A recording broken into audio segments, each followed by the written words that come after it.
Okay, you ready? All right, I have Popi Rolon, the famous former boxer who's a trainer now. What's going on, man? What's good with you right Man, now? I'm good, man. It's good to hear from you, man. I haven't heard from you in a while, man. It's good to know you're still doing what you do, man. That's a beautiful thing, man. How's everything going? Everything's going good. The first question I want to ask is the Lomachenko Haney fight, and this is my opinion. I want you to share your opinion. When the 12th round occurred, I had Lomo ahead. Haney won the last round, so I scored it a draw, which is not popular. A couple of people agree, but a lot of people felt like it was Lomachenko. I didn't feel like Haney won, but I felt like it was a draw because of the work Haney did early. What do you think? Well, I thought that Haney pulled it out because he is the champion. A lot of close rounds you give to the champion. Lomachenko fought an outstanding fight. He looked really, really good. He did better than a lot of people thought he would do. I thought that's probably what made people think that he won. The fight could have went anyway. I wouldn't have been mad if it went the other way. I would have felt like it was fair either way it would have went. But I do think that Devin Haney stepped up big time, and he fought somebody that was a worthy opponent. A lot of these guys nowadays are not fighting these type of guys that will put up a fight like Lomo did. And Haney, I give him credit for doing that. And he pulled it through, man. He had to kind of fight hard. He had to dig deep. And I believe in the long run, it's going to make him a much better fighter. I got a lot of respect for him for doing that.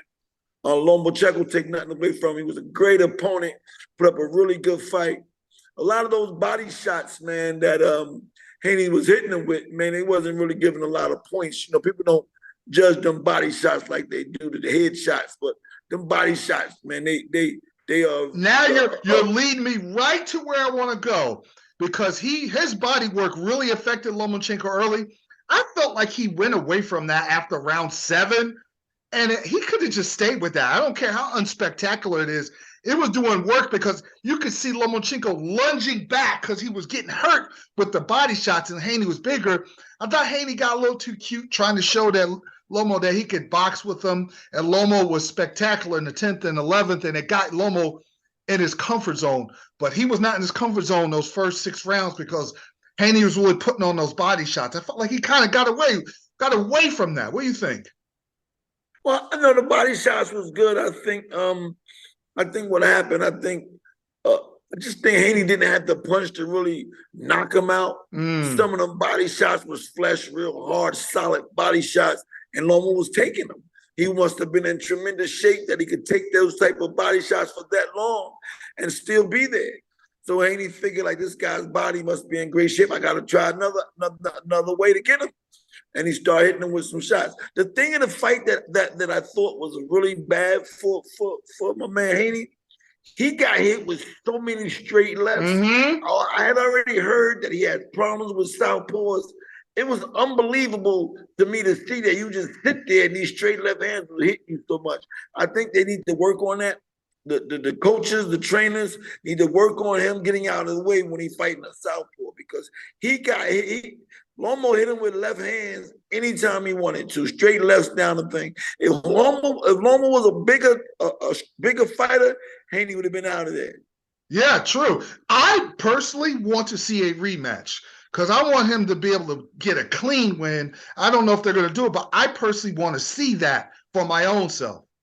It was a close enough fight where I don't think nobody would be upset or angry about a rematch. It was a very entertaining fight. We haven't seen good fights like that in a long time. We get hyped up big fights like we did with the Garcia and the Tank fight. We thought it was going to be a big one, little body shot, and it was over. We get a lot of hype fights that we think is going to be real good. It's real good. And a lot of people want to go with the underdog and they bet with this, think I'm good. And nobody, steps up to the plate and makes it even a decent fight. But this last fight with Lomachenko, man, I got a lot of respect for him. And Haney for the way he looked, it couldn't take nothing away from him. He fought every second, every 12 rounds, and he did what a champion's supposed to do. He got the close decision. I can't be mad at him about that. I agree. Now I'm gonna give you my big 6, but first I'm gonna talk about the 2 fighters that are in my top 6. Crawford Spence. I'm hearing it's July 29th or August 5th in Las Vegas. They're just getting all the particulars set. Hopefully, me and you will be at the press conference in the city. What do you think about that fight? I was real hyped up for this fight, man, a year ago or 2 years ago or something. I think it should have happened, man. I think even the fight fans decided with all of the back and forth and all this right here, they stopped even worrying about whether they're going to win or what's going to happen. I don't know, man. I know Crawford is a big, strong puncher. I would like to see him, the fight. But man, I'm gonna tell you, I'm still stuck on the Haney fight right there. Sorry about that. Spinks is he not a chump, man, and the way he punched to the body and banged to the body, man. If Crawford don't get him with some big hard shots early, it could be a hard fight for Crawford. Crawford can. I don't even know if we've seen him go the distance too many times, but I'm looking forward to the fight. But like I said, a lot of these fights, man, you think it's going to be big fights, and they wind up being somebody get caught and it's out and it's over. So I don't really know yet who I'm going to side with or who I think is going to win. I think both of them is outstanding fighters. I don't know what the holdup was. Maybe some people say that one of them is scared than the other guy or whatever, or business. I don't know what it is. That's why I take my hat off to Haney, man. He look, give me the top guy. Lomo ain't no bum guy. I'm fighting him. And we haven't had that in boxing in a while. So maybe Crawford and Spinks to step up and give the fans what we need, man, which is some good, hard, real championship bouts and not no one-sided. Everybody's scared of getting that undefeated record. Take a loss. They're scared to take a loss, so they want to only fight guys they got the edge. I agree. Now I'm going to give you my top 6 fighters: Spence, Crawford, Shakur Stevenson, Tank, Bivol, and Beterbiev. I got Canelo and Fury on the outs because Fury hasn't fought nobody, and Bivol beat Canelo. Another big match. Bivol, if he beats Canelo, which I think he will again, Bivol and Beterbiev for the light heavyweight, the undisputed light heavyweight title. Those are two of the best fighters. I'm hoping that those two fighters end up fighting each other because that's two clash of styles. A killer versus a superior so you boxer. Didn't put none of the twin brothers on your list. I got them on the outside because I think one was injured. And I got them in my top 10 with Canelo and Fury. I got the twins. And the middleweight gave me a great interview. The junior middleweight, I think he's going to end up fighting Costa Zoo's son. So when he gets right, I'm looking forward to that. But the active, the 6 that are active, I put them in. But I want to see Beterbiev versus Bivol. Because I like Benavidez myself, man. I think he is. But of all the top 6 that you mentioned just now, man, I got to just lean towards what Shakur Stevens is doing. Oh my gosh. He's the best boxer in the world. Top of the line. Right now, I think he's standing alone. I don't think nobody's out there. And I'm even including Davis into that. Tank Davis is not as good as Shakur Stevens, and I don't think he can beat Shakur Stevens. Right now, out of your top 6, I think Shakur Stevens is standing alone. He's an outstanding fighter. He makes everything easy. I don't even know if nobody should even mess with him right now.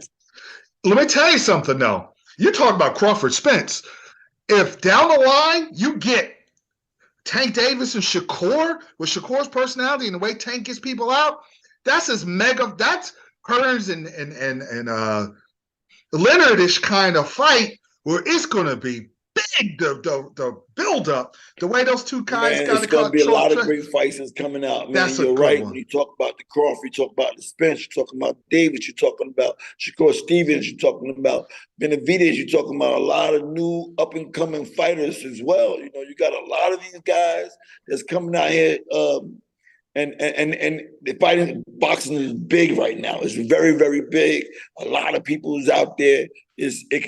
Anybody upsets could come at any time right now. And that's what I think is so great about it, man. Mm-hmm. The underdog is never really an underdog. In the sport of boxing, you drop your hands and it could be over. So you got to be very careful. These guys that's with a lot of skills and think they're all top of the line, anything can happen in this sport. You drop your hands and it's over, lights out. That's why this is such a great sport, which I love since I was a little baby. And I'm telling you, the top guys still got to be careful. They can't just come in here thinking that this guy is not on my level and take a fight, and don't sleep on nobody. And that's what I like about Tank Davis. He don't sleep on nobody. He always come in there in tip-top shape. He give you his best effort. You can't come in half-ass or nothing. You know, Shakur Stevens, another one. He ain't nobody coming in here not in shape. You know, like you used to get these type of guys. And I don't know what happened with Garcia. Take one little body shot, and you don't got the you know, you ain't down in, you in shape enough to fight that off and suck that up and give up and finish the fight. You take a little body shot and take the payday. But this the problem. He wasn't battle tested. He wasn't he didn't have any lead up fights. He wasn't battle tested, so he wasn't ready for that stage. Oscar gave him a hookup, but he didn't do him any favors, just throwing him in there against Tank. I didn't think that was wise to do. I know they got their pay, they got paid, but there's a cost to that. Yeah, exactly. That's why I think, you know, he took it for the money. So we take the call, we take the thing, and forget the fans. We're just gonna go in there, we're gonna take this little shot, and we don't get up. You know, I mean, I've been hit with good hard body shots, took the wind out of me, man.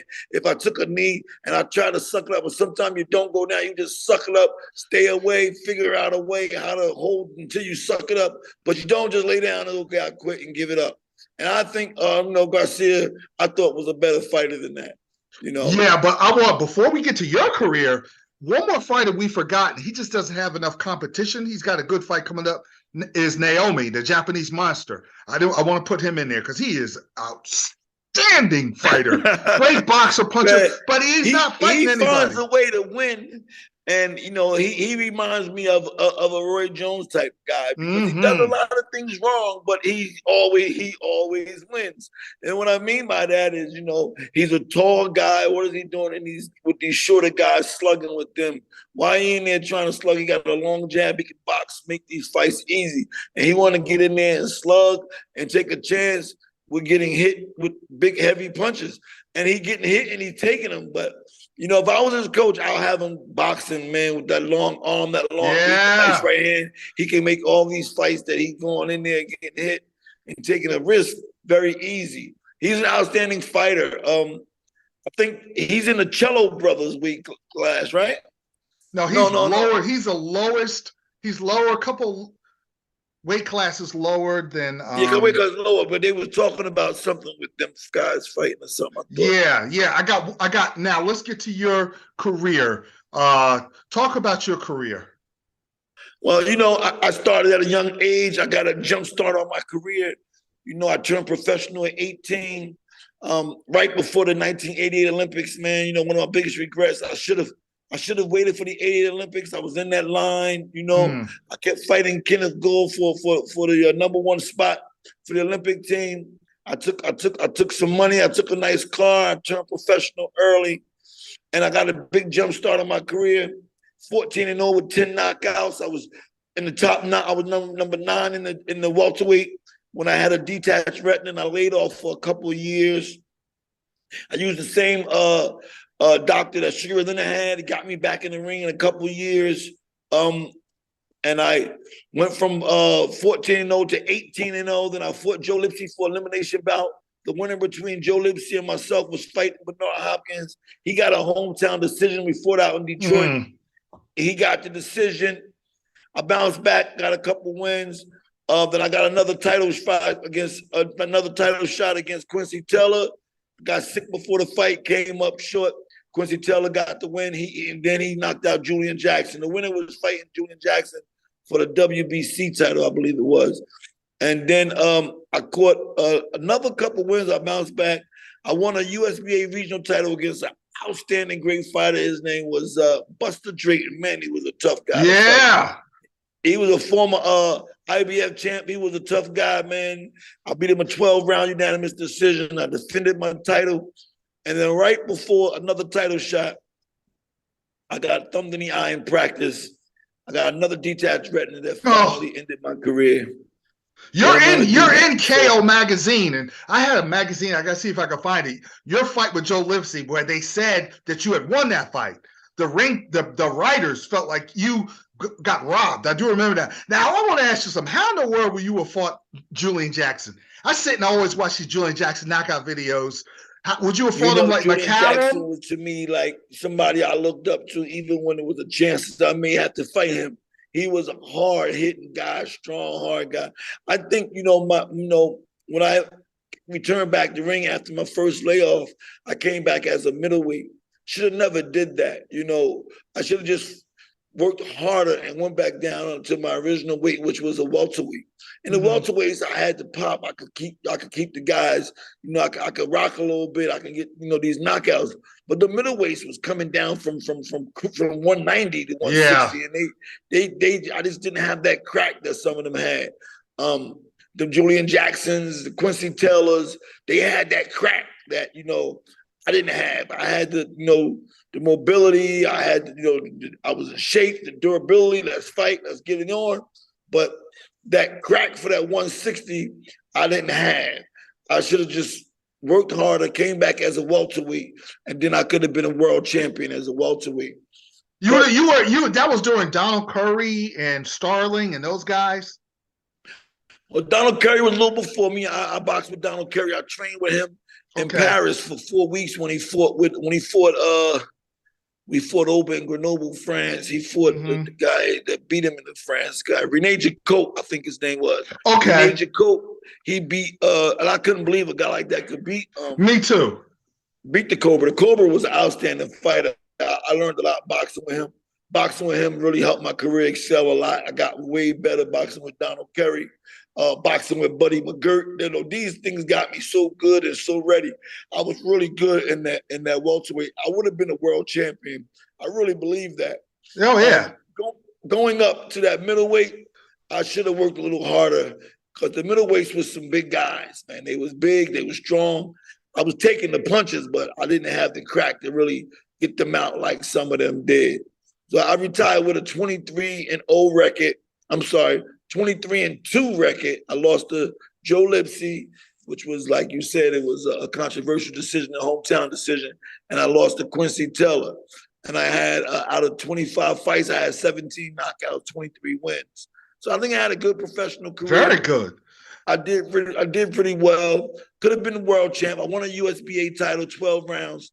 And now what I'm doing with my life now, man, is just as rewarding to me, man. I'm helping kids, man, in the city of Elizabeth, man, training, keeping the kids off the street, trying to give them an opportunity. Very good. To do the best they can be as become some good men in life, man. I'm not into the boxing thing like some of the coaches might come in there and looking for a lottery ticket to find somebody that can, be my lottery ticket. That's not my goal. I mean, if it happens, it happens. But my goal really, man, is to just instill some discipline in these young men, some discipline and some character where they can become successful people in life. And that's what I really admire about myself the most, is that I'm not looking for, I'm trying to find a world champion so I can get paid. That's what a lot of these coaches is doing right now. What I'm saying is that you come through me and through my program, you're going to be a better man or a young lady, whichever one that, whatever sex you are, you're going to be a better person and you're going to have more discipline and more character through the boxing program from Elizabeth Recreation in Elizabeth, New Jersey. That's what I want to hear. Thank you very much, Poppy. That was your story about your boxing career. I didn't know, and I love hearing that. So I'm looking forward to playing this back. I'm going to put it on YouTube. You were great. I'm going to look to get you again on all the big fights. You could break it down. I'm going to come to your gym, too. All right, man. We have a big sparring session tomorrow, man. Wally Moses coming over. Ali Muslim from North coming over, and some other coaches from around up in the North Jersey area going to be coming up. Man, listen, man. You're welcome anytime, Ron, man. Love you, man. I'm glad you called me and got me on, all right? I love you too, man. Thanks a lot.